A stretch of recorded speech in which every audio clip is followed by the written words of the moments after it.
Quando você está entregando o dízimo na igreja, você está dando ou devolvendo?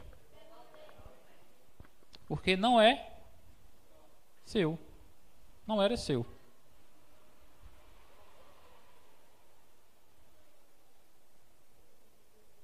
Se fosse seu, aí você estaria dando, né? Você está apenas devolvendo. E não é apenas o dízimo que é de Deus. É o que é de Deus? O resto que ficou com você também é de Deus. Tudo é de Deus.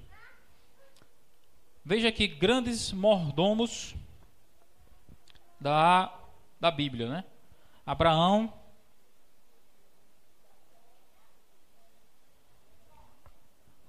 Jacó, José. Se vocês for ver a Bíblia, Abraão, ele foi o primeiro personagem que devolveu o dízimo. Ele devolveu o dízimo a quem? Melquisedeque. Era um sacerdote que havia na época. Jacó também, ele fez um voto a Deus e devolveu o dízimo. José, a gente viu o versículo inicial que fala sobre ele, e diz que ele era tão eficiente na mordomia dele, que o Potifar colocou ele como responsável por todas as suas coisas. E José, ele chegou no Egito como? Como um escravo.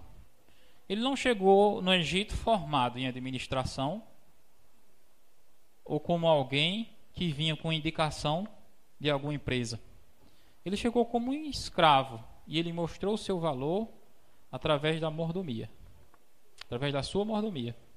E ele se tornou o responsável não apenas pela casa de Potifar, como depois se tornou o responsável por todo o Egito. Se tornou governador de todo o Egito. Significa que ele era um excelente mordomo, excelente administrador. Outro excelente administrador foi Moisés. Moisés ele começou administrando ovelha, rebanhos, e depois passou a administrar gente. E ele percebeu com o tempo que administrar a ovelha era muito mais fácil. E Daniel, ele também é um exemplo de grande administrador, de grande mordomo. Ele também era escravo, assim como José. Ele foi levado para a Babilônia como escravo.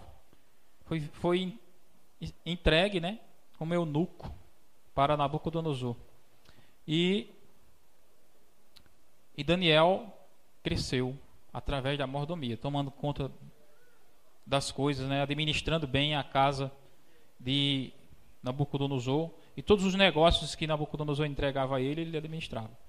Nabucodonosor morreu, o filho dele assumiu o trono, e o tempo todinho Daniel sempre esteve ali no comando, como um dos principais, até que veio um rei chamado Dario, o rei da Medopérsia.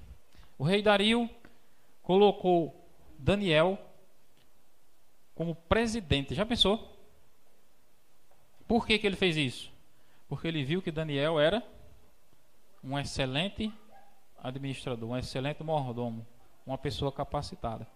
Ele tinha 120 províncias, que no caso hoje seria como se fosse 120 cidades ou 120 regiões, né? E cada região dessa ele colocou um governador. E sobre esses 120 governadores ele colocou 3 presidentes. E um desses 3 era Daniel. Mas Dario, ele queria colocar Daniel acima dos 3 presidentes, porque ele percebia que ele era um homem capaz. E o que foi que os outros presidentes começaram a sentir de Daniel? Inveja. Começaram a procurar derrubar Daniel.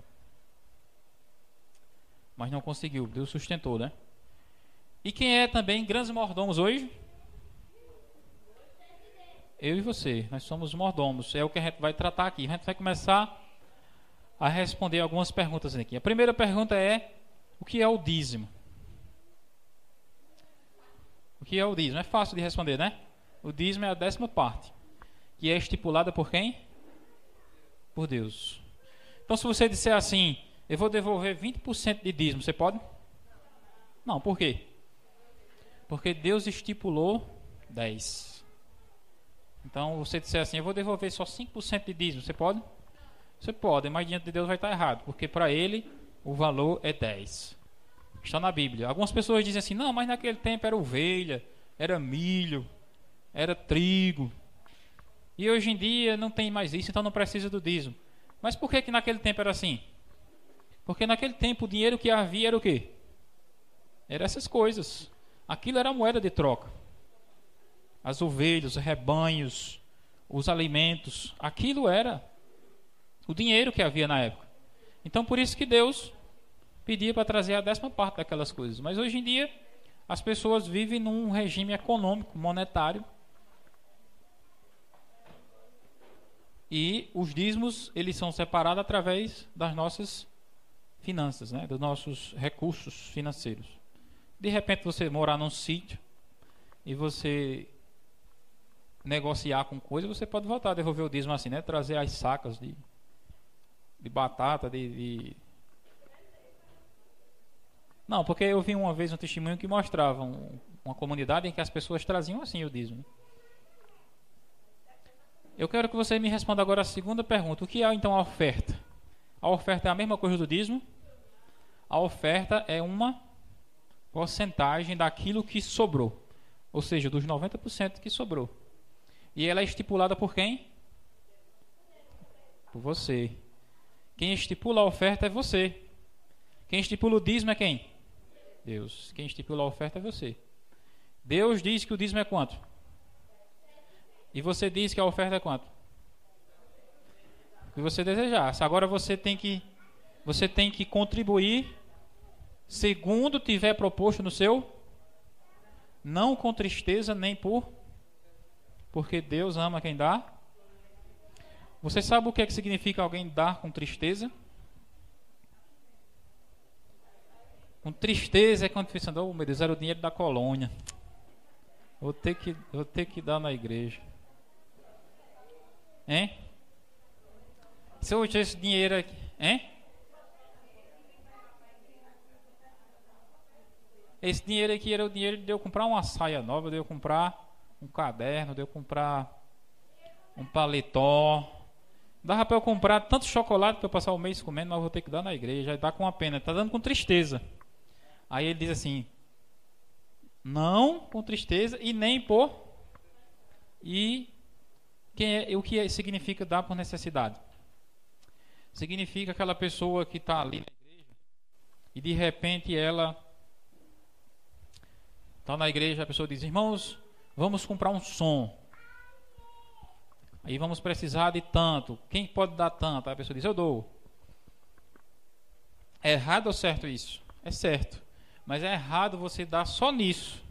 Só por necessidade, entendeu? Vamos comprar um filtro.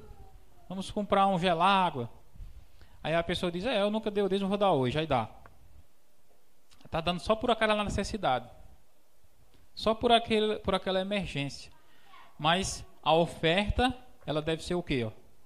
A oferta, ela deve ser planejada, regular e sistemática. E deve ser também percentual, né?